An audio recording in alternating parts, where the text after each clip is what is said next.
Olá, irmãos, a paz do Senhor a todos vocês. Que bom estarmos aqui. Estou com o meu irmãozão aqui, com o Almir, que a gente veio fazer junto aqui essa gravação, né, esse nosso estudo. E é muito bom ter você aqui com a gente, viu, Almir? Prazer, pastor.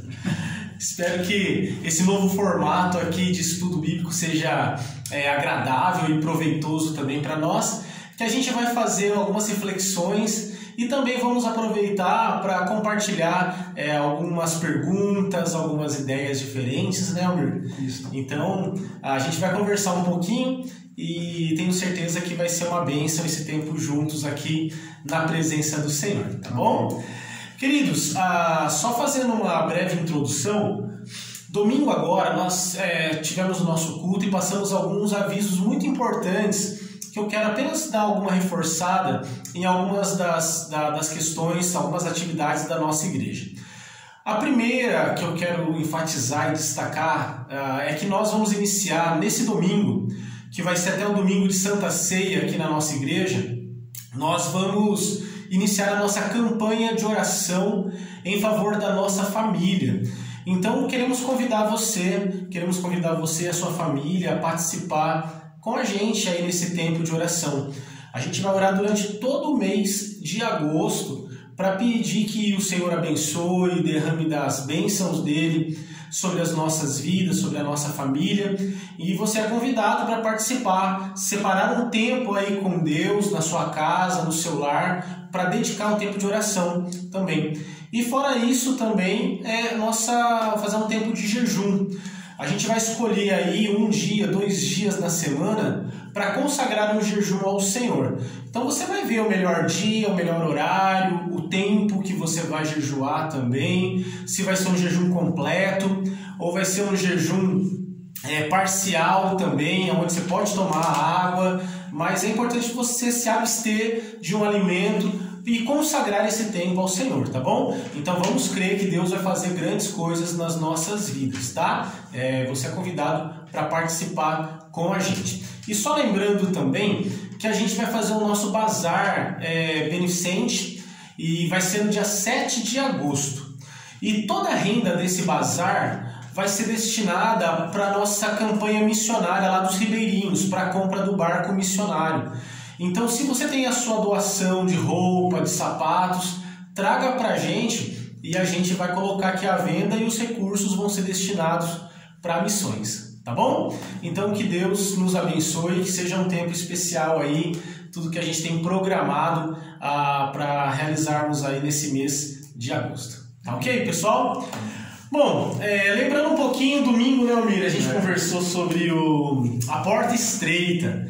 Se você esteve com a gente aqui no nosso culto, a gente falou sobre esse tema tão importante de Lucas, capítulo 14, aonde a gente falou, no capítulo 13, do versículo 22 ao 30, onde a gente falou sobre esse ensinamento do Senhor Jesus, falando que é importante que a gente passe por essa porta estreita e nos esforcemos na nossa vida cristã.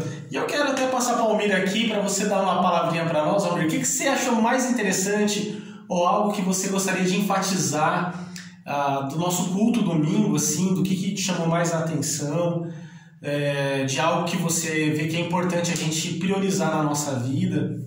Sim, paz do Senhor, queridos irmãos. Com relação a isso, pastor, eu achei assim importantíssimo porque nos alerta, né? Porque o caminho são 2, né? E a escolha é nossa. Então, opte por um que lhe dá vida, né? Opte por um que lhe traz saúde, lhe traz salvação. Amém, queridos irmãos? E que possamos percorrer esse caminho que é longo, é uma maratona, como dizem, né? E é um processo longo. Então é o dia a dia, não desista, dê um passo de cada vez, amém? E que possamos estar juntos lá no final, tá bom? Alcançarmos a vitória. Amém? E é um processo fácil, Almir? Não é fácil. Não é fácil. As lutas vão vir. É verdade, tem muitos desafios, né, irmãos? Exatamente. Então, como diz o Senhor Jesus, ele falou assim, esforcem-se. A nossa vida cristã, ela tem um preço a ser pago. A salvação é de graça, como nós falamos, mas o preço da vida cristã, do discipulado, exige muito da gente. A gente tem que pagar esse preço. E um dos preços altos que existem na vida cristã é a renúncia ao pecado, aquilo que desagrada a Deus, aquilo que não agrada o coração do Senhor. E pensando sobre isso daí, eu até falei, Almir, vamos fazer algumas perguntas, vamos conversar um pouquinho sobre aquilo que pode ser aplicado na nossa vida também. E o Almir até fez aí algumas perguntinhas aí para a gente conversar e a gente refletir um pouquinho sobre essa questão da nossa vida em santidade e como que a gente pode abrir mão do pecado na nossa vida e a gente andar na presença de Deus. Então, não sei, lança aí, vamos conversar um pouquinho aí sobre isso, né? Então, queridos irmãos, assim, eu busquei primeiramente no dicionário, né, o que significa pecado, né? E a raiz etimológica dele vem do grego, que vem de amartia, tá bom? E quer dizer o quê? Errar o alvo. Então, o pecado, basicamente, é errar o alvo. Que é o quê? Andar contrário à vontade de Deus. E temos também a palavra iniquidade, que também é um tipo de pecado, amém? E ela vem também do grego, do grego anomia. No caso também significa errar, né? Errar o alvo. Só que nesse caso a iniquidade seria você pecar, estar insistindo no erro todos os dias. Por isso que o processo é longo. Amém? Então devemos ficar atentos para não ter um coração petrificado, não deixar nossa mente, como diz lá, né, pastor, a cerviz dura, né? É verdade. Né? Então, não devemos deixar nossa cerviz dura. Olha só, que interessante o que o Almir está falando para a gente aqui, irmãos, para a gente tomar muito cuidado. Mesmo diante do erro, existe algo que pode se agravar ainda mais. Como ele falou, tem uma diferença entre o pecado e a iniquidade. Os dois são errados.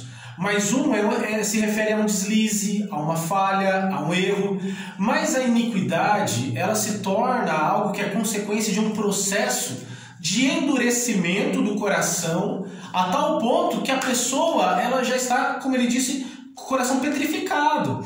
Ela já não tem mais aquele coração maleável, permeável pela graça do Senhor, que se deixa convencer pela voz do Espírito Santo. E aí é algo que se agrava muito na vida, que pode chegar até na vida do cristão, e uma das consequências muito graves que pode gerar a iniquidade também, que o Almir vai falar pra gente também aí, Diego. Então aí a gente tem uma passagem lá em Hebreus, está em Hebreus 10, 26, que diz assim, ó: porque se pecarmos voluntariamente, depois de termos recebido o conhecimento da verdade, já não resta mais sacrifício pelos pecados, mas uma certa expectação, quer dizer, uma expectativa, uma certa expectação horrível de juízo e ardor de fogo que há de devorar os adversários.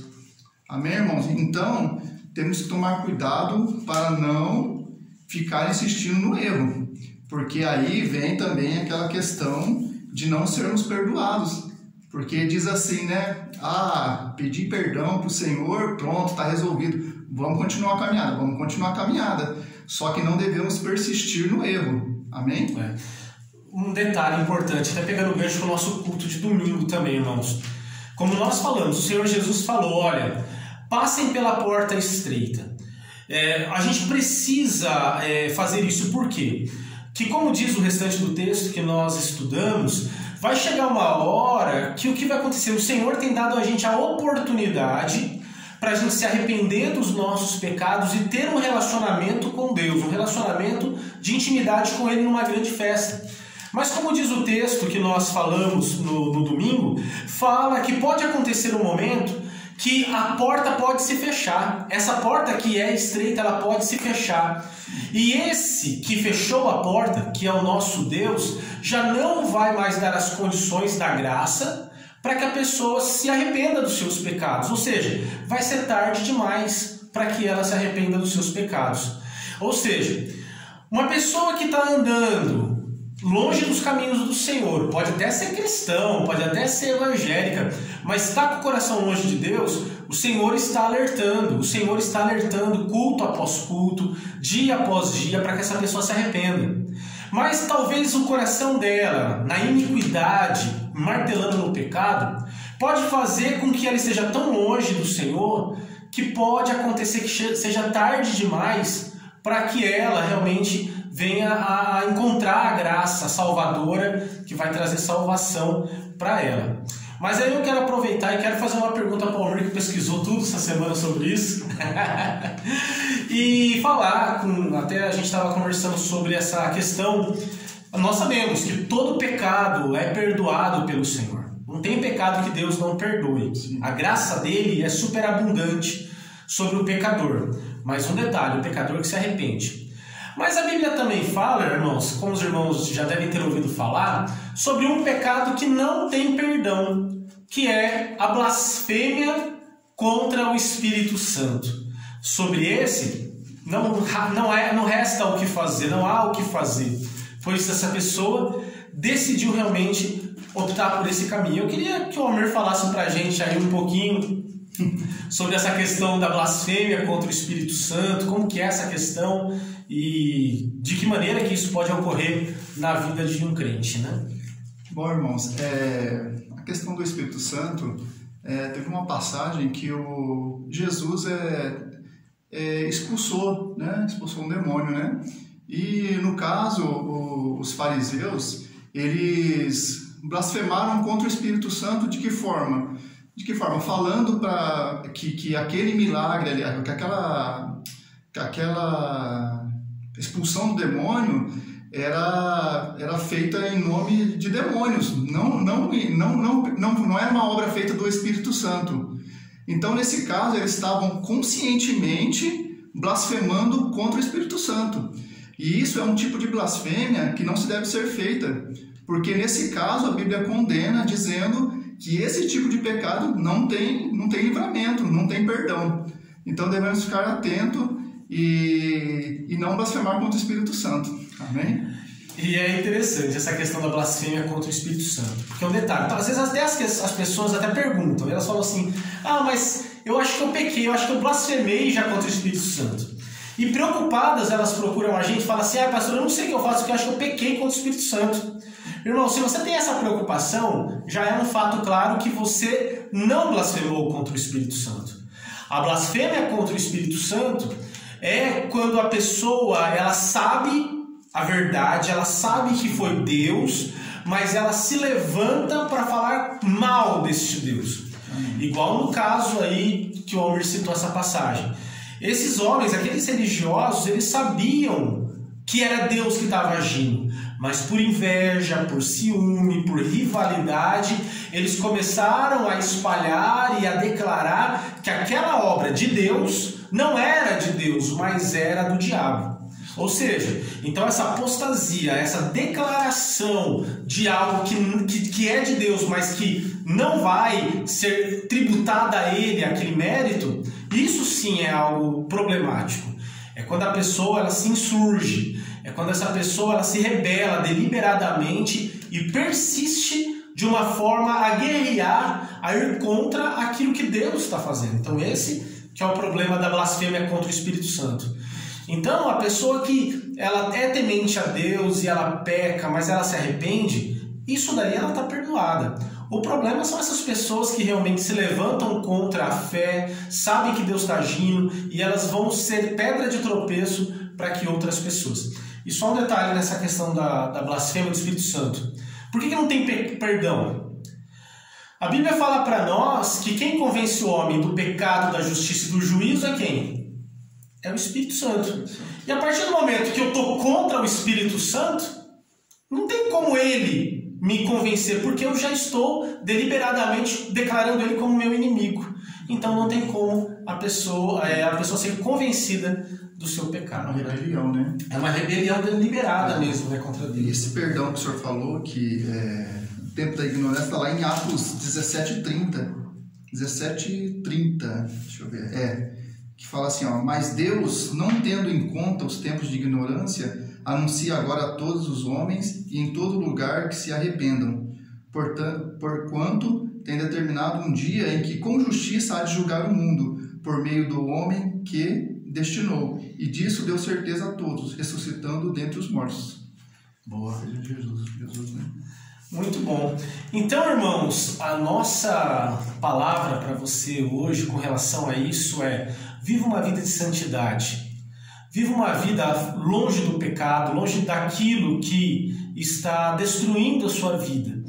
O Senhor Jesus tem um caminho estreito, tem uma porta estreita que Ele quer que a gente passe e ande por esse caminho.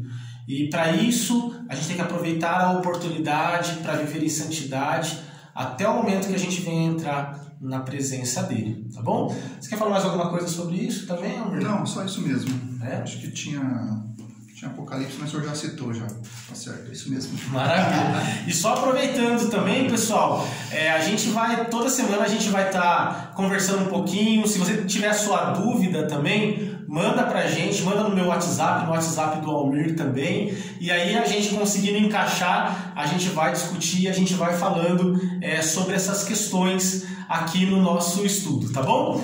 E para encerrar, eu quero deixar aqui uma palavra para nós que está em Lucas capítulo 14, do versículo 12 ao 14, que diz assim: Jesus falando sobre uma passagem que ele estava em uma festa com os seus discípulos na casa de um fariseu, e no meio dessa festa ele cita algo importante. Ele disse assim: disse também ao que o havia convidado: quando deres um jantar ou uma ceia, não convides os teus amigos, nem teus irmãos, nem teus parentes, nem teus vizinhos ricos, para não suceder que eles, por sua vez, te convidem e sejas recompensado. Antes, ao dares um banquete, convida os pobres, os aleijados, os coxos e os cegos, e serás bem-aventurado pelo fato de não terem eles com que te recompensar. A tua recompensa, porém, tu as receberás na ressurreição dos justos. Amém. Olha só, o Senhor Jesus sempre aproveitava os ganchos aonde ele estava para trazer uma lição importante para quem o ouvia. E aqui ele traz uma lição muito importante nesse jantar que ele estava na casa do fariseu. Porque chegando naquela festa, ele viu que as pessoas queriam sempre os melhores lugares para se assentar à mesa. E aí o Senhor Jesus falou: não, vocês têm que entender uma coisa: os exaltados serão humilhados, e aqueles que se humilham vão ser exaltados. Porque pode ser que aquele que convidou vocês para a festa pode falar assim para esse que está querendo o primeiro lugar: vai até lá no fundo, porque eu quero que aquele lá do fundo sente-se ao meu lado. E aí Jesus vira e fala assim: ó, por isso é melhor você se humilhar primeiro e depois ser exaltado, e não se exaltar e depois ser humilhado. Nesse viés que a gente está conversando sobre santidade, sobre fuga do pecado, uma coisa que esse texto deixa muito claro para nós, que é o pecado do orgulho, da vaidade, da soberba. É quando a pessoa ela quer mais de si, ela espera algo maior, ela tem o seu coração inflado pelo ego, a tal ponto que ela se acha alguém digna para se assentar nos primeiros e melhores lugares. E o Senhor Jesus falou: não, você precisa manter o seu coração humilde, seu coração quebrantado. Isso é um caminho que vai trazer a exaltação futura. Então nós precisamos entender isso do Senhor Jesus, que Ele quer que tenhamos esse coração humilhado na presença dEle. E depois ele fala também que para convidar as pessoas para esse banquete, sermos aprovados aos olhos dEle, ele até cita algo assim bem extremo, e ele fala: olha, quando você dá um banquete, convida pobres, aleijados, coxos, cegos, ou seja, pessoas que estão aí à margem da sociedade. É claro que Jesus não está querendo dizer isso para nós de uma forma literal, mas o princípio é muito importante, que ao me relacionar com as pessoas e me relacionar com Ele também, eu não venho me relacionar de uma forma meritória, de uma forma retributiva, sabe? Eu vou convidar esse porque esse tem algo para me oferecer em troca. Ele está falando: olha, você tem que se relacionar com as pessoas não buscando aquilo que vai te trazer, mas sim o que você pode oferecer para elas. Tem até uma frase que as pessoas costumam dizer que amizades nada são além de networks. Nada mais do que uma ponte para você ser promovido, para você alcançar uma projeção. Isso é um engano. Eu não posso me relacionar com as pessoas e nem com Deus para tirar vantagens. Eu preciso buscar a presença do Senhor com esse coração quebrantado, com esse coração humilde, que é o que Ele espera